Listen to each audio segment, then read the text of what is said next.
दोस्तों, आपका स्वागत है आर यूपीएससी क्लासेस में। लास्ट टॉपिक हमने पढ़ा था मोलुमेंट रिफॉर्म, जिसे हम इंडियन काउंसिल एक्ट 1909 से भी जानते हैं।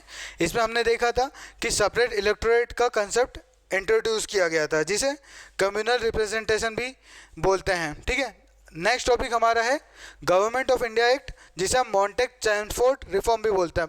अब इसमें क्या हुआ था, जो वाइस रॉय की जो एग्जीक्यूटिव काउंसिल है उसमें टोटल 6 मेंबर्स थे। ठीक है, जिसमें से 3 मेंबर्स इंडियंस थे। पहली बात ये। दूसरी बात ये थी कि बाई कैमरल लेजिस्लेचर को सेटअप किया गया था। ठीक है, मतलब लोकसभा और राज्यसभा, जिसे हम अभी बोलते हैं अपर हाउस और लोअर हाउस। ठीक है ना, जिसे लेजिस्लेटिव असेंबली बोलेंगे, जिसे हम लोकसभा बोलते हैं, और काउंसिल ऑफ स्टेट, जिसे राज्यसभा बोलते हैं। ठीक है, ये 2 पॉइंट हो गए। थर्ड पॉइंट ये था कि सेंट्रल और प्रोविंशियल लेजिस्लेचर को ऑथोराइज किया था, उनको पावर दी गई थी कि वो लॉज बना सके रिस्पेक्टिव लिस्ट ऑफ सब्जेक्ट। जैसे कि अभी हमारे पास स्टेट का लिस्ट, सेंटर का लिस्ट और कंकरेंट लिस्ट होता है। स्टेट की लिस्ट में जो स्टेट होते हैं वो उस लिस्ट के टॉपिक पे सब्जेक्ट बनाते हैं, सेंटर अपने लिस्ट के टॉपिक पे सब्जेक्ट बनाता है, और कंकरेंट लिस्ट में जो दोनों में नहीं होता वो उस पर सेंटर बनाता है। उस टाइम पे क्या हुआ था कि सेंटर और प्रोविंशियल को 2 सब्जेक्ट दिए गए थे, है ना, जिसपे वो अपने अपने लॉज बना सके। अब गवर्नमेंट ऑफ इंडिया एक्ट 1919 में क्या हुआ, इंट्रोड्यूस हुआ डायरची एट प्रोविंस में।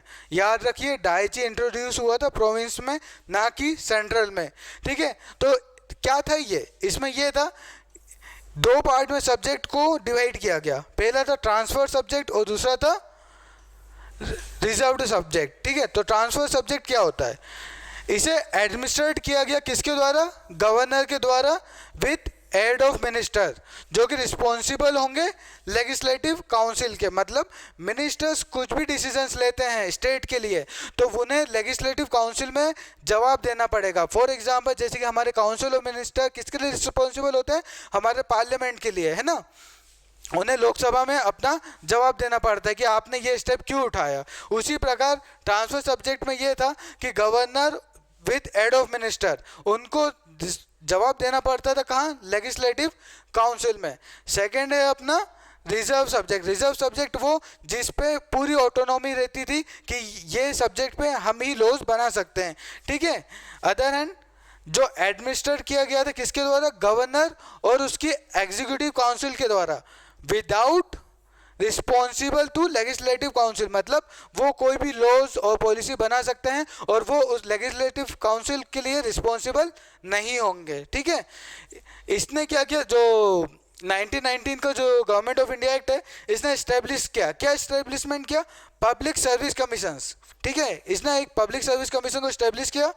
Accordingly central public service commission वो सेटअप हुआ 1926 में। कब सेटअप हुआ था, 1926 में। और हम सब जानते हैं कि पब्लिक सर्विस कमीशन को क्यों सेटअप किया जाता है, ताकि रिक्रूट कर सके सिविल सर्वेंट। ठीक है, जिसे हमें यूपीएससी रिक्रूट करती है आईएएस बनने के लिए, उसी प्रकार पब्लिक सर्विस कमीशन को रिक्रूट करने के लिए सेटअप किया गया 1926 में। किसके तहत, गवर्नमेंट ऑफ इंडिया एक्ट 1919, जिसे मॉन्टेक चैमफोर्ड रिफॉर्म भी माना जाता है, बोला जाता है। ठीक है, नेक्स्ट आया साइमन कमीशन। बहुत फेमस डायलॉग है, नारा है साइमन गो बैक। उस टाइम पे साइमन गो बैक के नारे बहुत लगे थे। मेन चीज़ ये थी कि जो साइमन कमेटी बिठाई गई थी या बनाई गई थी, उसमें जो सारे मेंबर्स थे वो सब ब्रिटिशर्स थे, एक भी इंडियंस को लिया नहीं गया था। सबसे बड़ा रीज़न एक ये आप बोल सकते हो, जिसके कारण काफ़ी इस चीज़ के लिए भी रिवोल्ट हुआ था, काफ़ी लोगों ने अपोज किया था।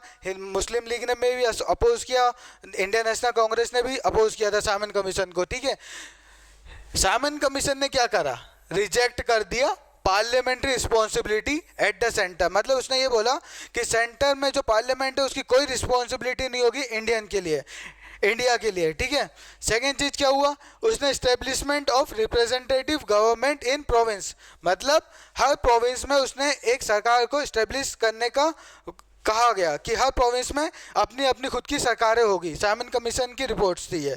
इसने रिकमेंड किया, क्या रिकमेंड किया था, सेपरेट कम्युनल इलेक्टोरेट को रिटेन किया जाए। ठीक है, अगला क्या था, वो ये तो बोल रहा था कि cope with diversity of the country, ultimate character of the Indian government had to be federal but the exact time frame was not stated. मतलब वो ये बोल रहा था कि हम आपको गवर्नमेंट बनाने का टाइम तो देंगे, गवर्नमेंट बनेगा, लेकिन एग्जैक्ट टाइम फ्रेम नहीं बता रहा था कि हम आपको गवर्नमेंट कब बनाने को देंगे, मतलब हम आपको पावर्स कब देंगे, ठीक है। However commission has met with great opposition from many political party. जितनी भी पॉलिटिकल पार्टीज उस टाइम पे प्रेजेंट थी इंडिया में, उन सब ने साइमन कमीशन का अपोज किया था, ठीक है। और यहाँ पे एग्जैक्ट टाइम फ्रेम नहीं बताया था उसने, ठीक है, कि वो इंडियन गवर्नमेंट को कब पावर देगा ताकि इंडियंस अपने हिसाब से लॉज बना सके। अगला है नेहरू रिपोर्ट। अब होता क्या है कि हमारे इंडियंस को चैलेंज एक्सेप्ट करना बहुत अच्छा लगता है। ब्रिटिशर्स ने बोला तुम इंडियंस अपना कॉन्स्टिट्यूशन नहीं बना सकते, नेहरू जी ने बोला चैलेंज एक्सेप्टेड। तो पहली बार नेहरू जी ने कॉन्स्टिट्यूशन बनाना अटेम्प्ट किया, किसके द्वारा, इंडियंस के द्वारा, ठीक है। उनने अपना एक कॉन्स्टिट्यूशन बनाने का अटेम्प्ट किया। उसके कुछ फीचर्स थे, नेहरू रिपोर्ट के कुछ फीचर्स थे। आप जब मेंस में आंसर लिखेंगे आपको उसे पॉइंट आउट करना पड़ेगा। पहला डिमांड क्या था, उनने डिमांड किया, नेहरू जी ने डिमांड किया कि एक रिस्पॉन्सिबल सरकार होनी चाहिए, बहुत कहाँ कहाँ, सेंटर में और प्रोविंस में। पिछले स्लाइड में हमने देखा कि साइमन जी बोल रहे हैं कि प्रोविंस में हम गवर्नमेंट देंगे, लेकिन नेहरू जी बोले कि रिस्पॉन्सिबल गवर्नमेंट हो, कि कुछ भी हो जाए तो गवर्नमेंट को पूरी रिस्पॉन्सिबिलिटी लेना है, कहाँ कहाँ, सेंटर और स्टेट में, ठीक है। सेंटर और प्रोविंस में एक रिस्पॉन्सिबल गवर्नमेंट होनी चाहिए। दूसरी डिमांड ये थी यूनिवर्सल सफरेज फॉर एडल्ट्स, जितने भी एडल्ट्स थे उन सबको वोट देने का अधिकार होना चाहिए।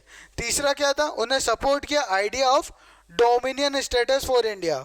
देखिए डोमिनियन स्टेटस क्या होता है, तो नेहरू रिपोर्ट में क्या किया, उन्हें बोले सपोर्ट किया कि idea of dominion status for India के लिए, ठीक है, कि आप डोमिनियन स्टेटस दो इंडिया को।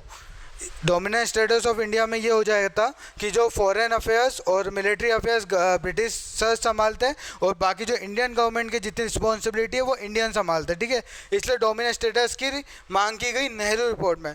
लास्ट में क्या हुआ, इनने बोला कि प्रिपेयर करो लिस्ट ऑफ सेंट्रल और प्रोविंशियल सब्जेक्ट की अलग अलग, ठीक है, एंड फंडामेंटल ऑफ राइट। सबसे main cheese fundamental of right हमने बिल ऑफ राइट से लिया है, जो कि यूएसए के कॉन्स्टिट्यूशन से हमने बोरो किया है, ओके। नेक्स्ट है गवर्नमेंट ऑफ इंडिया 1935। आप ये भी बोल सकते हो कि 60% कॉन्स्टिट्यूशन हमारा गवर्नमेंट ऑफ इंडिया 1935 से लिया गया है, ठीक है। तो अभी इसमें क्या बोला गया कि ऑल इंडिया फेडरेशन, इसमें क्या हुआ कि स्टेब्लिशमेंट किया गया ऑल इंडिया फेडरेशन को, कहा जिसमें गवर्नर प्रोविंसेस और चीफ कमिश्नर प्रोविंसेस को इंडियन स्टेट के एक्सीड किया गया और यूनाइट किया गया और उन्हें इंक्लूड किया गया, ठीक है। सेकेंड चीज़ क्या था, बाय कैमरलिज्म, ये सब हमने गवर्नमेंट ऑफ इंडिया 1935 से लिया गया। इसमें क्या हुआ, जो फेडरल लेजिस्लेचर को थे उन्हें दो चैम्बर में हमने डिवाइड किया गया, इसे दो चैम्बर, इसे ही बोलते हैं बाई कैमरल। इसमें क्या हुआ, काउंसिल ऑफ स्टेट्स थे और फेडरल लेजिस्लेटिव असेंबली थे।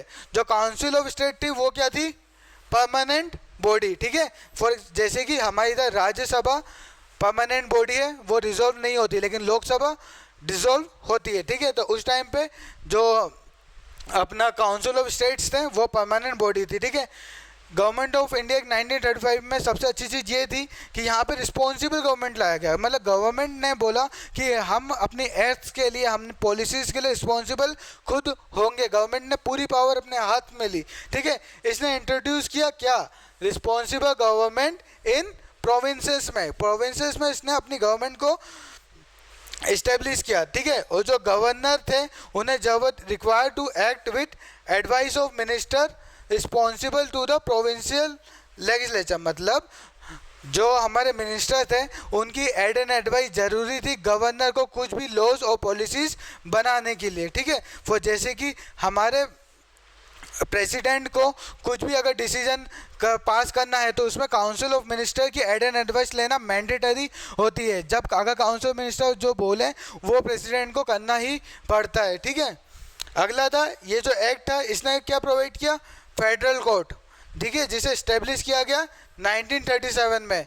एंड ओरिजिनल और एपिलेट पावर दी गई, फेडरल कोर्ट को ओरिजिनल और एपिलेट पावर दी गई ताकि वो इंटरप्रेट कर सके 1935 एक्ट को।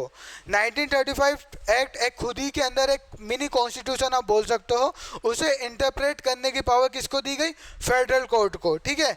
और सेटल इंटर स्टेट डिस्प्यूट, मतलब इंडिया के अंदर जितने स्टेट है, अगर दो स्टेट के बीच में या उससे ज़्यादा उनके बीच में किसी भी चीज़ के लेके वो डिस्प्यूट है, फॉर एग्जांपल टेरिटरी और वाटर डिस्प्यूट, तो वो सब को सॉल्व कौन कर सकता था? Federal court. आज के टाइम पे सुप्रीम कोर्ट के पास पावर है कि वो इंटर स्टेट डिस्प्यूट को सॉल्व कर सकता है।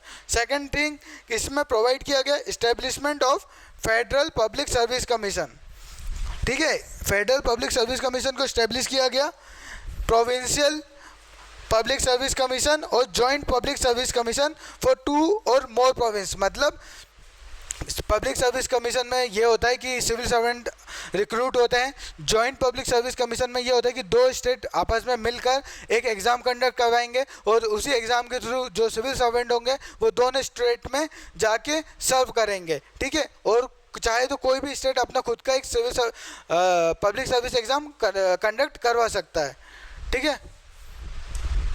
अगला इसका सिग्निफिकेंट था, ये माइलस्टोन साबित हुआ towards a completely responsible government in India, ठीक है, कि गवर्नमेंट ऑफ इंडिया एक 1935 से एक रिस्पॉन्सिबल गवर्नमेंट इंडिया में इस्टेब्लिश हुई। सेकेंड चीज़ ये थी कि इस एक्ट ने पहली बार test and practice of parliamentary self government, हमने पार्लियामेंट्री फॉर्म ऑफ गवर्नमेंट किससे लिया है? ब्रिटिश से लिया है, ठीक है।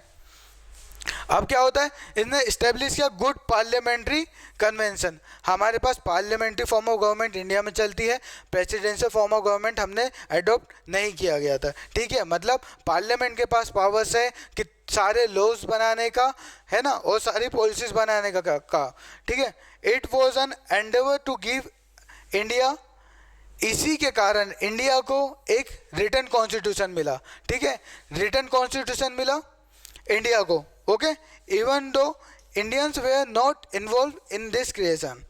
इतना सब कुछ होने के बाद भी जब गवर्नमेंट ऑफ इंडिया 1935 पास हुआ, उसमें इंडियंस का कोई रोल नहीं था, ये सब ब्रिटिशर्स ने पास किया, ठीक है। तो कोई इंडियंस का रोल इसमें नहीं रहा, ठीक है। तो इसी के साथ धन्यवाद, ये लास्ट था। अगला लेक्चर हम जल्दी अपलोड करेंगे। अगर जिन बच्चों को न्यूज़पेपर पढ़ने में टाइम लग रहा है, 2 से 3 घंटा लगता है द हिंदू का, तो उसके लिए कल एक शॉर्ट वीडियो बनाई जाएगी जिसमें आपको पता जाएगा कि आप कितने कम समय में द हिंदू पेपर आप कवर कर सकते हो, क्योंकि आपको वही पढ़ना पड़ता है जो सिलेबस में। काफ़ी बच्चे सिलेबस देखते नहीं हैं